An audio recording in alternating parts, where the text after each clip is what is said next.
بسم اللہ الرحمن الرحیم صلی اللہ علی محمد صلی اللہ علیہ وسلم۔ جس طرح رمضان المبارک کو باقی مہینوں پر فضیلت حاصل ہے، اسی طرح رمضان المبارک کے آخری عشرے کو پہلے دونوں عشروں سے فضیلت حاصل ہے۔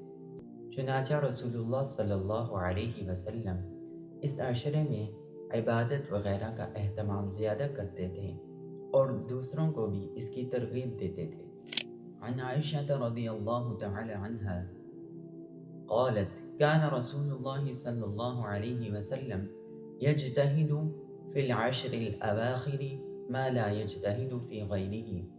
حضرت عائشہ رضی اللہ تعالی عنہ سے روایت ہے کہ رسول اللہ صلی اللہ علیہ وسلم آخری عشرے میں عبادت وغیرہ میں مجاہدہ زیادہ کرتے تھے اور وہ مشقت باقی دنوں میں نہیں کرتے تھے۔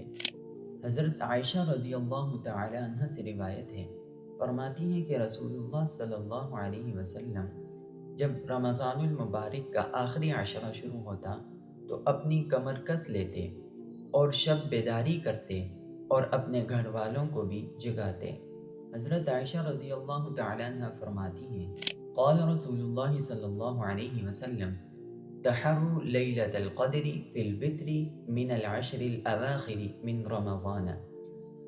رسول اللہ صلی اللہ علیہ وسلم نے فرمایا، رمضان المبارک کی آخری عشرے کی تاک راتوں میں لیلۃ القدر کو تلاش کرو۔ حضرت انس رضی اللہ تعالی عنہ سے روایت ہے کہ رسول اللہ صلی اللہ علیہ وسلم نے فرمایا، اذا كان ليلة القدر نزل جبرائيل عليه السلام في كبكبة من الملائكة يصلون على كل عبد قائم أو قاعم يذكر الله عز وجل۔ جب شب قدر ہوتی ہے تو حضرت جبرائیل علیہ السلام فرشتوں کے جھومٹ میں نازل ہوتے ہیں اور ہر اس بندے کے لیے دعائے رحمت کرتے ہیں جو کھڑا یا بیٹھا اللہ تعالیٰ کی عبادت و ذکر میں مشغول ہوتا ہے۔ حضرت عائشہ رضی اللہ تعالی عنہ فرماتی ہیں کہ میں نے رسول اللہ صلی اللہ علیہ وسلم سے عرض کیا، یا رسول اللہ صلی اللہ علیہ وسلم، اگر مجھے پتہ چل جائے کہ یہ رات شب قدر ہے تو میں اس میں کون سی دعا مانگوں؟ رسول اللہ صلی اللہ علیہ وسلم نے یہ فرمایا، اللہم انک عفو کریم تحب العفو فاعف عنی۔